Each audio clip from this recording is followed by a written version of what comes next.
Can we repair these nasty looking scratches without using paint? Coming right up.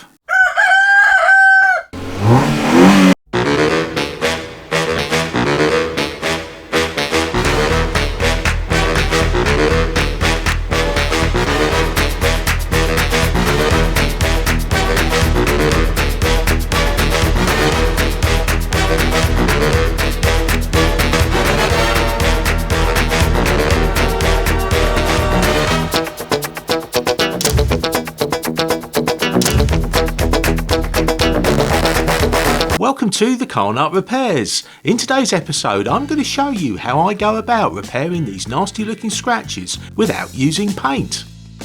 I'm the Car Nut and I've been repairing small to medium areas of car bodywork damage professionally for over 15 years. These repairs take place at customers' homes outside in the open air, despite the UK's unpredictable and changeable weather. To overcome these challenges, I've had to develop what Liam Neeson might say is a particular set of skills. You could be forgiven for thinking that fresh paint will be needed for this repair, especially as the scratches are so noticeable. Now I know they look really bad, but trust me, looks can be deceiving. Before diving into the repair, let's give the panel a good clean and look at the equipment we're going to use. Now, when working outside in the open air, it's important to create shade. Car panels, especially dark colours, can get very warm when the sun shines, even on a cold day. Overly warm panels will make it difficult to apply polish or lay down the paint and clear coat correctly. If no natural shade is available, we can create shade by deploying an awning, a gazebo, or if the space is tight, a portable workbench. So how do we know if the scratches are likely to polish out without having to use paint? A simple trick is to run your fingernail across the scratches. If it doesn't catch, there's a very good chance that the scratches can be polished out. If you don't have access to natural shade, try to create it, as it will make a difference. This Black & Decker Workmate, the portable workbench that I'm using, has several holes drilled into its wooden work surface, which just happen to be the correct diameter for the pole of the fishing umbrella to fit through. If it's windy, it's important to weigh down the Workmate or use ratchet straps to tie it down. Otherwise it may take off. It's very annoying when this happens, especially if it lands on the car, causing more damage than when you started. Of course, this has never happened to me.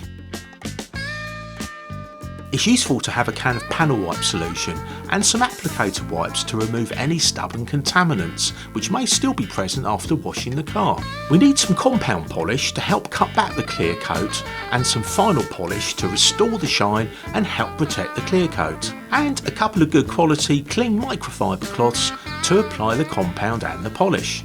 The tool we're going to use is an electric rotary polisher with a hook and loop backing plate adapter. Attached to that will be a foam compound cutting pad applicator.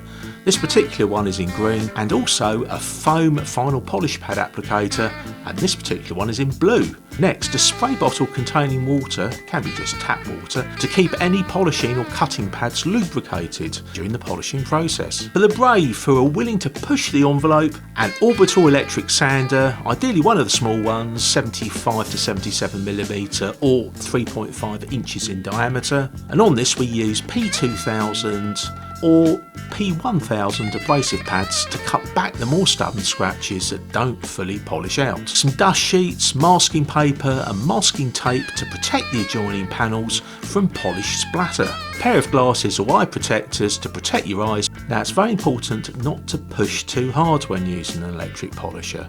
Just guide it along under its own weight with a slight overlap over the previous pass. Just repeat this process several times until you start to notice a difference. We spoke earlier about a spray bottle containing tap water, as it's very important to keep your cutting pad moist, so keep checking it, especially when the weather is warm. Only a quick spray of water is needed, as we want the pad to be moist and not wet. Otherwise, not enough friction heat will be generated and you may get compound polish splatter, which, trust me, gets everywhere and is difficult to remove when baked on by the sun. I often get asked whether a rotary or a dual action polisher should be used. After many years using both, I find that a rotary polisher will get the job done quicker. Now, a potential problem to be aware of with rotary polishers is that they can be less forgiving than their dual action counterparts, as friction heat is generated more quickly due to their different action, making it easier to cut through the clear coat, and if this happens, the damaged area will need to be repainted and have clear coat reapplied, so go careful. You'll see that after several passes with the polisher, the scratches are looking much less noticeable and are almost gone. To try to remove them completely, I'm going to use an electric sander with moist, fine abrasive pads to further cut back the clear coat. Now I'm willing to take the risk as I know a man who can repaint it if it goes wrong. That slurry you can see on the panel is the clear coat residue mixing with the moisture on the abrasive pad.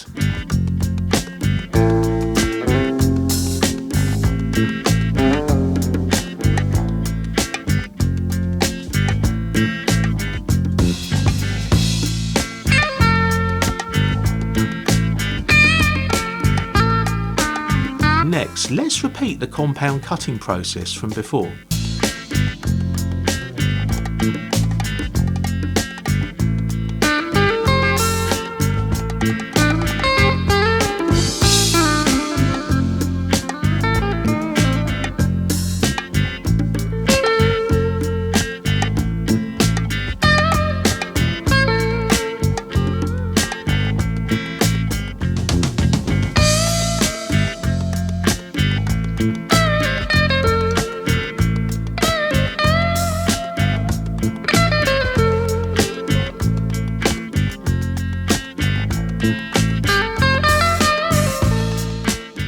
Finally, let's apply a finishing coat to the final polish with a blue foam pad.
Now hopefully you will agree that this is a big improvement from where we started.